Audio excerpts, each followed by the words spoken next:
예, 자, 오늘은 이제 계시록 4장 집회자료의 그 마지막 부분인데 3개의 낙원과 지옥에 대해서 말씀을 나눌 겁니다. 지금 이 말씀은 교계의 소위 말하는 휴거라고 하는 논리를 상고하기 위하여 부수적으로 다루는 말씀이에요. 휴거라고들 교계는 그런데 이제 소위 말하는 이제 승천이라고 그러죠. 이제 그러는데 거기에 대한 교계가 삼위일체 교리, 예지 없는 교리의 오류를 범하고 있는 것처럼 어마어마한 오류를 범하고 있기 때문에 이걸 명확히 할 필요가 있습니다.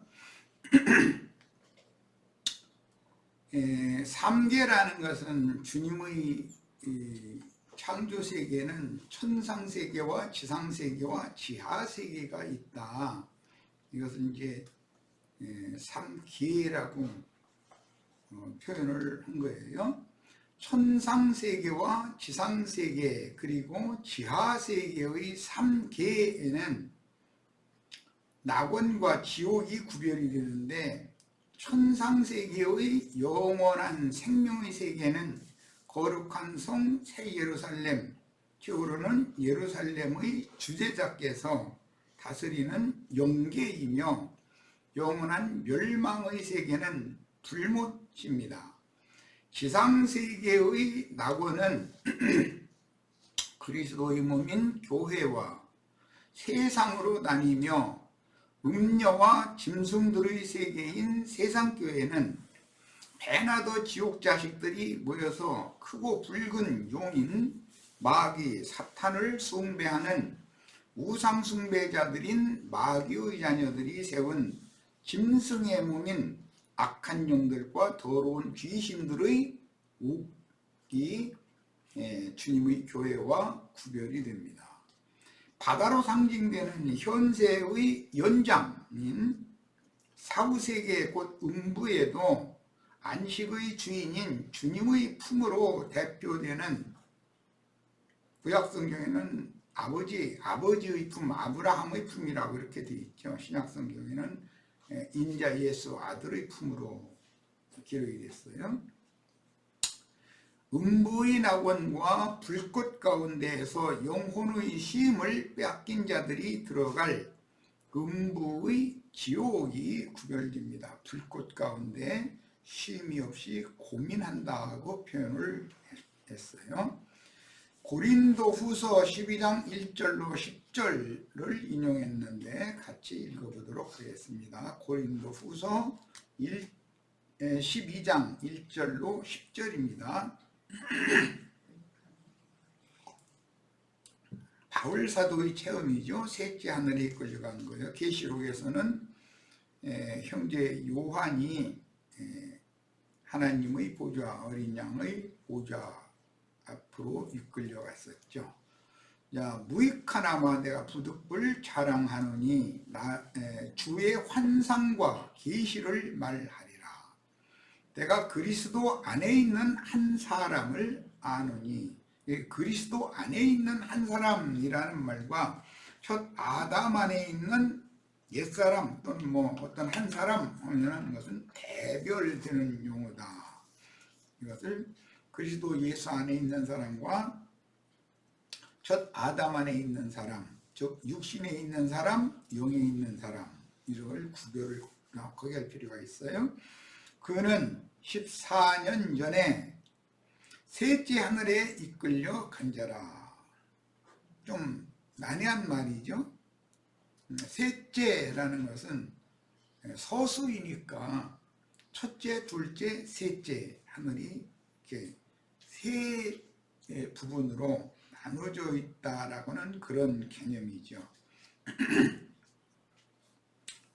그래서 지난번에 여기 인간들이 살고 있는 지구 이 땅이라고 하는 이곳에서 하늘에 떠 있는 예를 들어 어떤 별, 달이나 어떤 다른 어떤 별을 쳐다보면 하늘에 있죠. 그런데 하늘에 올라간 우주인이 또 지구로 돌아오려면 또 올라가야 된다. 그러니까 모든 것이, 모든 별들이 다 창공 중에 이렇게 어떤 궤도에 맞춰서 이렇게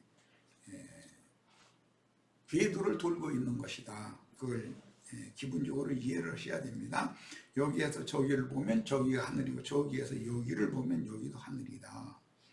그러니까 하나님의 창조세계 온 우주는 모두가 다 하늘인 거죠.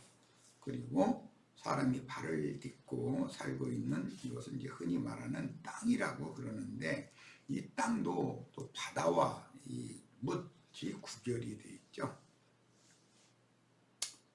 그 다음에 그가 몸 안에 있었는지 몸 밖에 있었는지 나는 모르거니와 하나님은 아시느니라. 내가 이런 사람을 아노니, 이것은 바울 사도가 자신의 체험을 이렇게 표현을 하는 거예요. 그가 몸 안에 있었는지 몸 밖에 있었는지 나는 모르거니와 하나님은 아시느니라.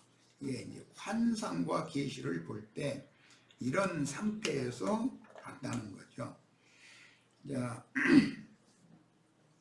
셋째 하늘이라는 앞에 용어가 나왔고, 이번에는 그가 낙원으로 이끌려갔다. 셋째 하늘에 이끌려간 이야기가 앞에 나왔고, 그걸 설명을 한 것은 낙원으로 이끌려갔다라고 설명했어요. 셋째 하늘은 곧 낙원이라는 개념이다라는 걸 쉽게 이해할 수 있죠. 낙원으로 이끌려가서 말로 표현할 수 없는 말을 들었으니 사람이 가히 이르지 못할 말이로다. 사람은 어떤 그 환상과 계시를 보고 들은 것을 인간의 말로는 이걸 정확하게 설명하기가 어려운 거다. 지금 그런 말이죠.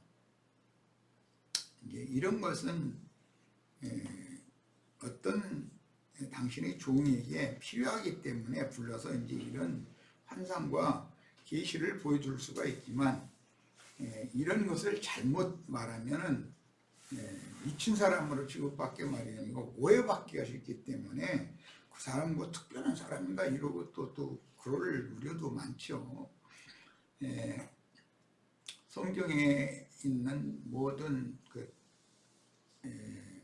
그 세대, 당세대를 대표하는 하나님의 사람들은 하나님을 만나서 하나님과 이런 긴밀한 교제를 나누어서 환상도 받고 말씀도 들었고 그런 체험이 다 있게 마련이에요.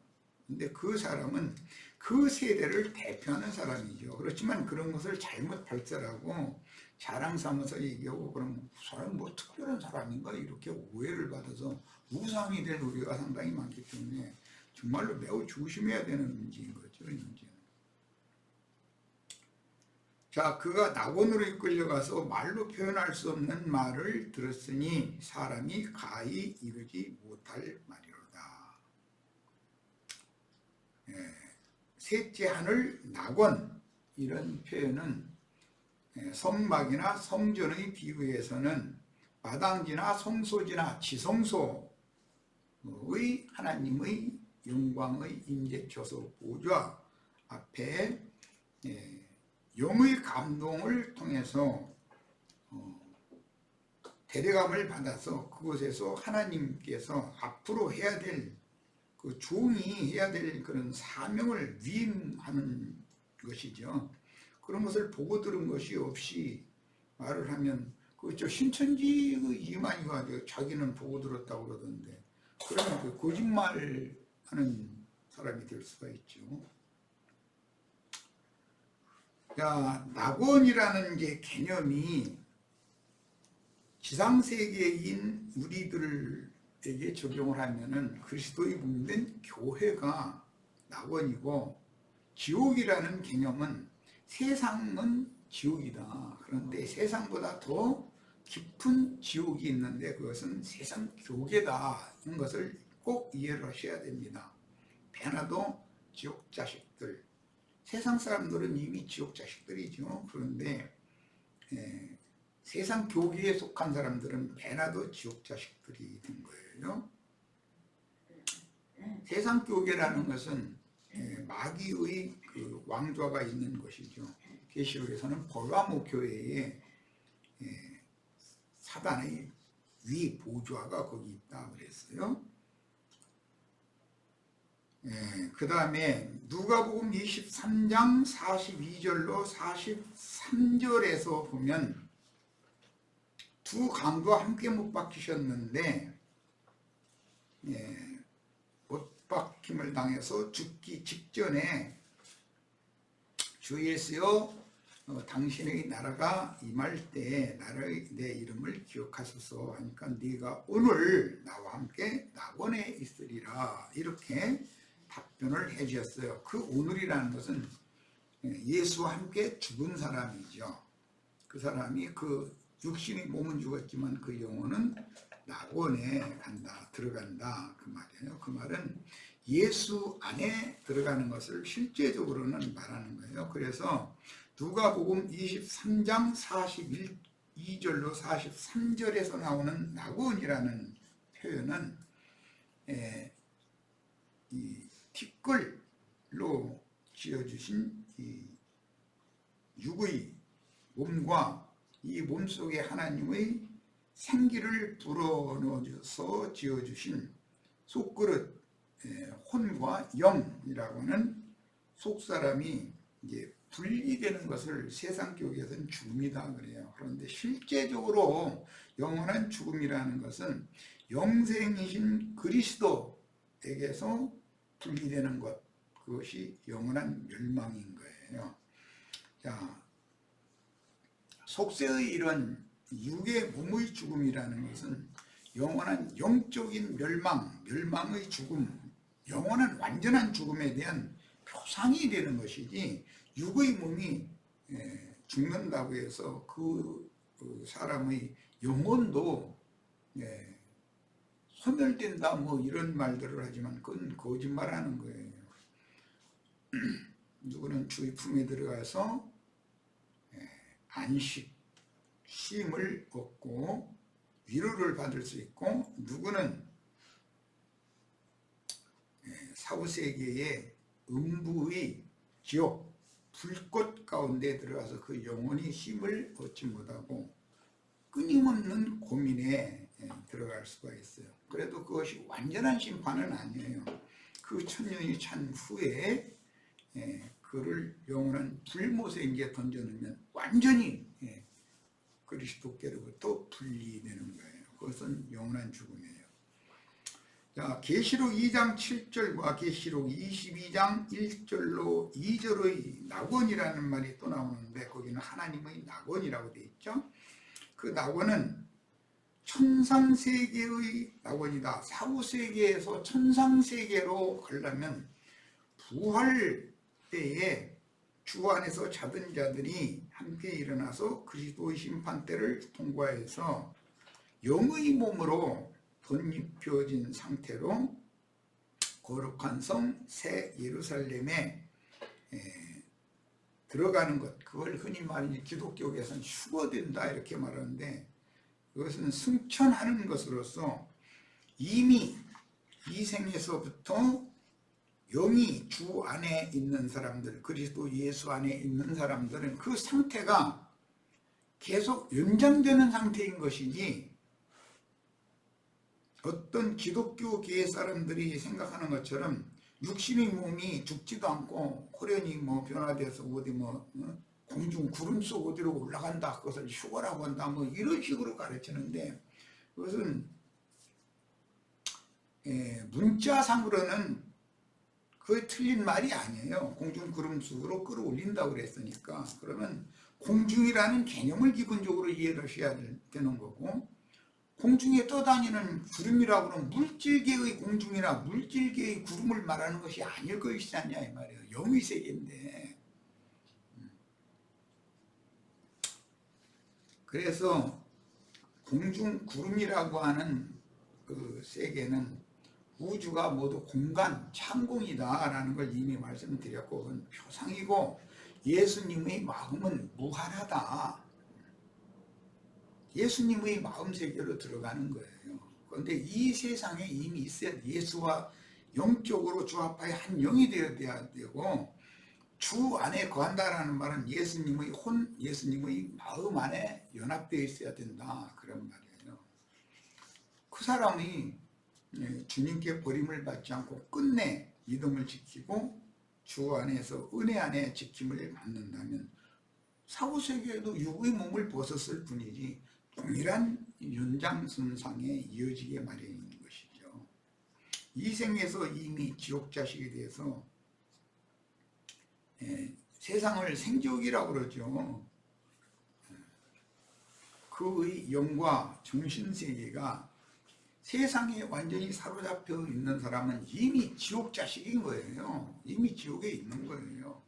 그런 상태가 사후세계에도 연장되는 거예요.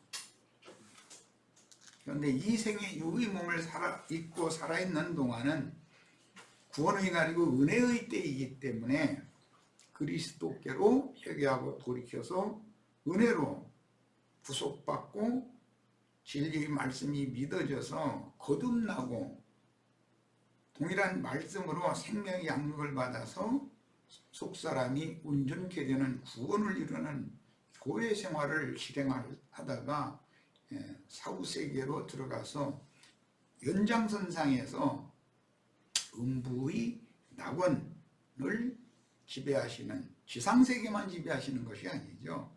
음부도 주님이 필요해서 창조하셨고 그걸 지배하셔요. 음부의 주님 품에서 자다가 나팔소리, 마지막 나팔소리가 들릴 때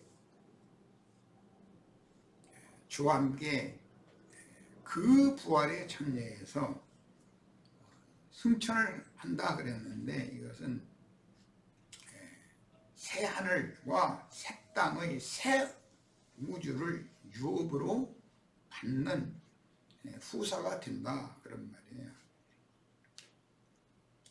자, 그러니까 사후세계의 낙원도 있고 현상세계의 낙원도 있고 천상세계의 낙원도 있다. 그럼 그 반대적인 사후세계의 지옥이 있을 것이고, 현상세계, 현세에서 생지옥이라고 그러죠. 지옥이 있어요. 또 영원한 멸망의 세계인 불못, 영원한 지옥이 있어요. 3개가 이렇게 다 나누인다. 3개의 낙원이 있고 3개의 지옥이 있다. 이것을 잘 기본적으로 이해를 하셔야 됩니다. 그래서 현세의 낙원은 그리스도의 몸인 교회다. 예배당이 낙원이 아니죠. 현 세상에서 예배당은 배나 더 깊은 지옥이죠. 세상에서 나침당하고 서름당하고 아픔당하고 고통당하던 사람이 영혼의 쉼이나 위로를 받기를 원하는 마음으로 뭐 이것저것 헤매다가 뭐 불교도 가보고 뭐 등등 여러 종교 생활을 하다가 어떻게 해서 이제 예배당에 갈 수가 있어요. 예배당에 가보면 다른 종교 체제나 다를 것이 없는 거예요. 해가지고 궁극적으로는 세상에서 왈시받고 나침당하고 눈물을 흘리고 애통하고 그런 사람들은 예배당에 가면 위로를 받는 것이 아니라 더 깊은 상처를 받아요. 그래서 그런 사람들이 상처받고 나오면 교회도 돈이 있어야 댕겨 이렇게 나가버리는 거예요. 그 왜 그러느냐? 세상 교회에 목회하는 사람들이 사고가 지옥사자들이기 때문에 돈 귀신 붙어가지고 마귀 자식들인 거죠. 그 영혼을 완전한 위로자이시며 격려하시고 낮은 것은 메우고 높은 것들은 낮추고 해서 평탄하게 하시는 주님께로 인도를 하려는 것이 아니라 세상에서 큰 자들, 대인들, 높은 자들은 교회 안에서도 높은 자리를 차지하고 큰 소리치고 세상에서 낮춤당하는 사람들은 교회 가면 고개도 못 들어요. 그렇게 만들어버려요. 그러면 그 영혼 속의 고통이 배나도 더하게 마련이잖아요. 예, 그것은 세상보다도 더 깊은, 배나 더 깊은 지옥이다, 이거예요. 이런 개념을 이해를 하셔야 되겠어요. 그 다음에 음부의 불꽃 세계가 있어요. 음부의 위로받는 세계가 있음과 동시에 구롱 2편에는 부자가 호요식하다가 들어간 불꽃 중에서 그 영혼의 쉼이 없이 끊임없이 고민하는 불꽃 세계가 있어요. 거기를 건너가는 건 이 생에서의 문제예요. 이것이 믿음이라는 거예요. 그게 얼마나 중요한 문제인지를 아셔야 돼요. 그 다음에 그 천이 잔후에 크신 보좌 심판대를 통해서 영세의 최고 극락의 하나님, 영세의 영원한 생명의 세계에 들어갈 자들이 있고 영원한 불못 세계에 들어갈 자들이 있다. 이런 거에 대해서 명확한 이해가 필요합니다. 자, 내가 이런 사람을 위하여 자랑하겠으나, 이런 사람이라는 것은 셋째 하늘 낙원으로 이끌림을 받아가서 사람의 말로는 가히 이룰 수 없는 환상과 계시를 보고 들은 사람을 지금 자신을 두고 하는 말이에요. 그러니까 자신을 두고 하는데 자신의 속사람, 주 앞에 이끌림을 받아갔던 속사람을 지금 이런 사람을 위하여는 자랑하겠으나 나를 위하여는, 이게 60번 겉사람 사울인 거죠. 약한 것들 외에는 자랑하지 아니하리라. 내가 만일 자랑하고자 하여도 어리석은 자가 되지 아니할 것은 내가 참말을 함이라. 이런 말은 사람에게 만약에 이르면 이상한 사람이라고 손가락질 당하고 오히려 전도의 문이 막힐 수도 있죠. 그 사람 좀 이상한 사람이다, 이렇게 생각할 거니까. 그래서 굉장히 조심해야 되는 거예요. 성경에 보면, 성경이 나오는 그 세대의 어떤 사람 이야기가 나오면 그 사람은 그 세대의 복음을 전할 사명을 맡은 대표자단 말이에요. 아담, 뭐 아브라함, 다윗, 뭐 예수, 뭐 이렇게 나오면 그 세대의 대표자들인 거예요. 노아, 그러면 노아가 그 세대의 대표자인 것이죠. 그런 사람들은 하나님과 그런 교통을 한 사람이다. 환상과 계시를 본 것이 있으니까 그걸 전할 수밖에 없는 거죠. 노아 보고 당시 사람들이 다 미쳤다고 하지 않았겠어요? 멀쩡한 하늘이, 맑은 하늘이 이어지고 있는데 곧 홍수가 나가지고 세상을 하나님 심판하실 것이다. 그럼 그건 미쳤다고 그러죠. 그런데 노아는 하나님 앞에 이끌림을 받아 가서, 데려감을 받아서 그곳에서 보고 들은 것이 있기 때문에 그렇게 말하는 거예요. 그럼 그 말을 누가 믿어주겠어요? 선지자들이 그를 보면 다 마찬가지예요. 다 하나님의 보좌 앞에 이끌림을 받아서 그곳에서 사람에게 이르면은 오해받기 쉬운 그런 것들을 보고 들었다 이거예요. 환상과 계시가 있었다는 거예요. 그게 너무 엄중한 문제이기 때문에 그런 것을 함부로 자랑하고 다니면 큰 일을 내기 때문에 바울 사도에게는 사탄의 사자, 육체의 가시를 그 몸에 계속 둬가지고 많은 고난이 계속 끊이지 않게 하신 거예요. 쓸데없는 소리 하지 말라 이거예요. 이상과 계시를 잘 사람이 알아들을 수 있는 말로 그리스도와 교회에 대해서 거룩한 성과 성에 들어갈 자들에 대해서, 영원한 예루살렘과 그 성에 들어갈 자들, 또 만국 백성들에 대해서 계시 보여준 것만 체계적으로 잘 가르쳐라. 그 사명을 준 것이지. 그거 보고 들은 것을 자랑을 하는 것이 아니잖아요. 그런데 인간은 높아지기를 원하고 자랑하고자 하는 것이 인간의 속에서 꿈틀대기 때문에, 그리고 교계 사람들, 세상 사람들은 뭐 보고 들었다 그러면은 막 이상한 눈으로 그 사람 바라보면서 우상으로 숭배하기가 쉬운 것이거든요. 이게 하나님은 많은 것을 보여주시고 많은 말씀을 해주셨으면 그를 제어할 수 있어야 되는 거예요. 제어하지 않으면 막 풀어놔버리면 뭐가 되겠어요. 이만희 삼일자 누구나 다 되는 거예요. 뭐 조금이나 보고 들은 것이 있다고 봅니다. 나를 위하여는 약한 것들 외에는 자랑하지 아니하리라. 예, 바울이라는 사람도 육신에 있는 그 겉사람은 여러 약한 것들을 가지고 있었다는 거예요. 약점이라고 그러죠. 인간의 눈으로 보면. 바울은 약점이 없는 사람이다 이렇게 생각하면 안 되는 거예요. 내가 만일 자랑하고자 해도 어리석은 자가 되지 아니할 것은 내가 참말을 함이라. 자신이 본 건 너무 확실하다. 들은 건 너무 확실하다. 지금 그 말이에요. 그러나 누가 나를 보는 바와 내게 듣는 바에 지나치게 생각할까 두려워하여 그만두노라. 이게 얼마나 중요한 말입니다. 알아야 돼요. 사람이라는 것은 무언 얘기 조금 내놓으면 그냥 자꾸 덧붙여가지고 지나치게 생각하고 그냥 그 사람에 대해서 이상한 헛소문이 막 떠돌게 하는 경우가 굉장히 많은 거거든요. 사람들은 다 거짓의 아비로부터 나서 거짓말하고 싶은 충동이 있는 것이거든.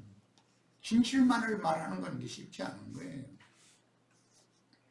충성스러운 종이었던 바울 형제도 여러 약한 것이 있었으며 겉사람은 그렇다는 거예요. 항상 겸비하게 은혜를 구하며 남은 인생을 살 수밖에 없도록 육체의 가시 사탄의 사자를 그의 일생에 함께하게 하셨어요. 그건 욥을 보면 쉽게 이해할 수가 있거든요. 그 왜 그러셨느냐? 여러 계시를 받은 것이 지극히 크므로 너무 자만하지 않게 하시려고 내 육체의 가시 곧 사단의 사자를 주셨으니 이는 나를 쳐서 너무 자만하지 않게 하려 하십니다. 그런데 바울 사도는 육체의 가시로 아내나 자식을 주시지 않았으니까 다른 방면으로 육체의 가시를 준 거죠. 하나님의 종들의 육체의 가시는 아내와 자식입니다. 사실은 그보다 더 고통을 주는 게 없죠.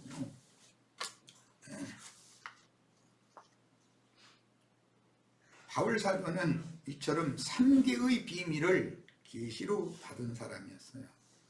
이것이 내게서 떠나가게 하기 위하여, 이것이라는 것은 육체의 가시 사탄의 사자를 말하는 거예요. 내가 3번 주께 간구하였더니, 여기 3번이라는 것은 응답이 있을 때까지라는 것을 말하는 거예요. 나에게 이르시기를 내 은혜가 네게 족하도다. 이는 내 능력이 약한 데서 운전하여짐이라 하십니다. 참 응답이 사람이 말하는 응답이 아니죠. 쓸데없는 후하지도 말어. 너는 내일이나 해. 지금 이랬다는 말이잖아요. 그러면 사람의 생각으로는 교계의 어떤 목사님들 같으면 육체의 가시를 다 치워주고 날아다니면서 복음 전하고 많은 사람이 한꺼번에 막 3,000명, 5,000명 몰려들고 그렇게만 들어줘야 되잖아요. 그런데 그거 반대로 하시는 거예요. 그럼 이게 참 속된 말로는 사람 죽을 일이기는 뭐고 누구한테 가서 하소연도 못하고 세상 말로 아야소리도 못하고 당하는 거지 뭐. 그러므로 도리어 크게 기뻐함으로 나의 여러 약한 것들에 대하여 자랑하리니 이는 그리스도의 능력이 내게 머물게 하려 함이라. 내가 약함 가운데 있을 때 그리스도의 능력이 나를 통해서 역사할 수 있다. 지금 그 말이잖아요. 육체의 가시인 사탄의 사자, 즉 욥이 당한 것과 같은 불같은 시험들, 이것이 육체의 가시로 사탄의 사자인데 이것 좀 치워주세요. 그러면 내 충성스럽게 복음 잘 전할 거예요. 그러니까 이거 치워주면 이놈아 넌 딴소리하고 다닐 놈이야. 그러고는 치워주시지 않았다는 거예요. 그러면 하나님이 쓰시는 종인데 어떻게 이렇게 하실까 싶죠. 바울 사도가 뭐 태장으로 뭐 몇 번 맞고 뭐 바다 위험, 강도 위험, 뭐 강의 위험 뭐 해가면서 맞은 얘기 들어보면 나 그렇게 맞으면 나 못해요. 나 포기해다 같으면. 그런데 그 대신에 이제 다른 가시를 주시죠. 합당하게. 요벨에는 아내와 자식들이 가시였던 것처럼 얼마든지 하나님은 대리할 수 있는 거예요. 그러므로 내가 그리스도를 위하여 약한 것들과 능욕과 궁핍과 박해와 곤고를 기뻐하노니 이는 내가 약한 그때에 강함이라.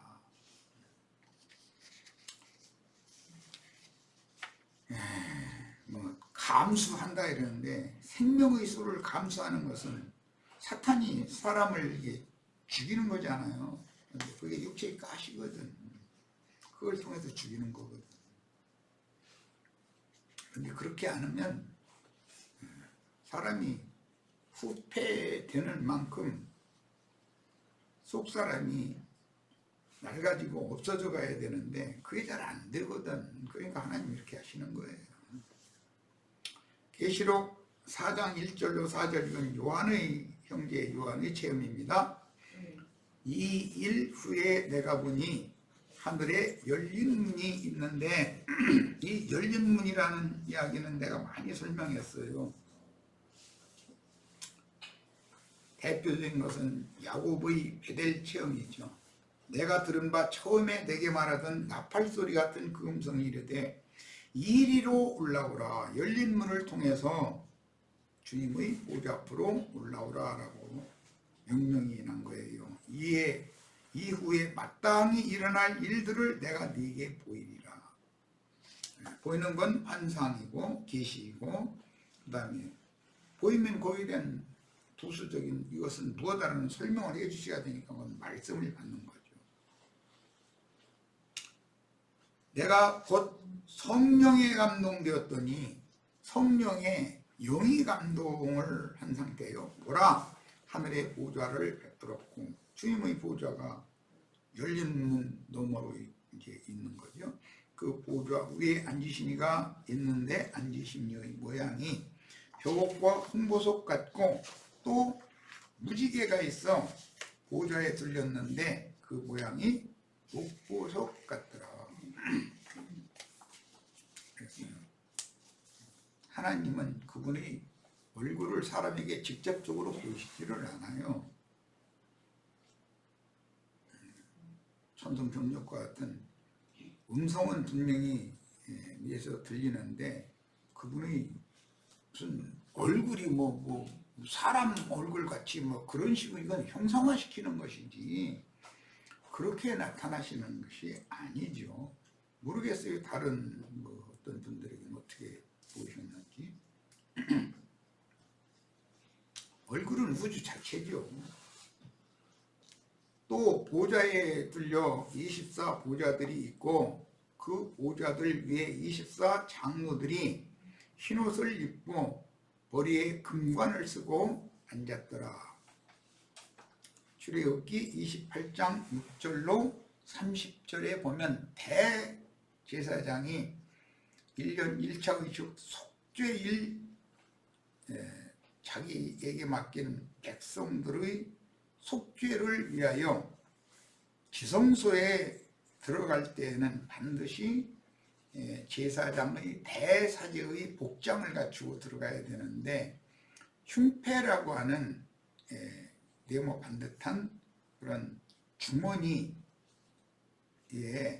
12보석을 매달고 견대라고 하는 양쪽 어깨에 2호마노라고 하는 보석을 매달아서 양 어깨 호마노에 6지파씩의 이름이 단체적으로 기록이 되고 6이라는 수를 둘을 합해서 12를 만들었는데 그것은 육족 이스라엘을 대표한 거예요. 그리고 3과 4로 되어 있는 세 보석씩 네 줄로 되어 있는 가슴의 12보석은 신약의 그리스도 예수 안에 있는 산보석들이 되어진 땅끝 사방 모든 민족에게 나가서 전도를 해서 얻은 주님의 백성들을 대표하는 12사도로 상징이 되었어요. 6과 6을 더하는 12라는 수와 3과 4를 곱해서 12라는 수를 이루는 것에 대해서는 영적 계시를 다 받으실 필요가 있어요.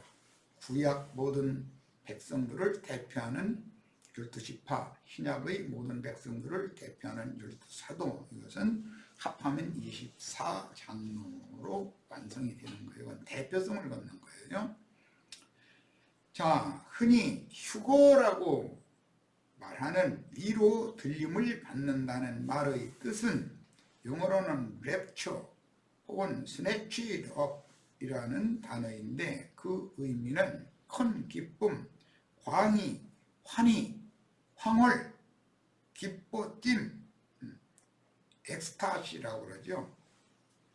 로서 영적 체험에 의한 황홀 상태, 그 영혼이 너무 기쁘고 환희에 차 있을 때 환호하는 그런 표현, 또 목소리, 외침, 그런 개념입니다. 자, 첫 시간 여기까지 해서 마치겠습니다. 이런 의미를 잘 이해를 하셔야 기독교계의 휴거론이라는 것이 얼마나 인간적인 지어낸 말이고 망상에 지나지 않는 말인지를 분별할 수가 있습니다. 잠시 쉬었다가 이어가겠습니다.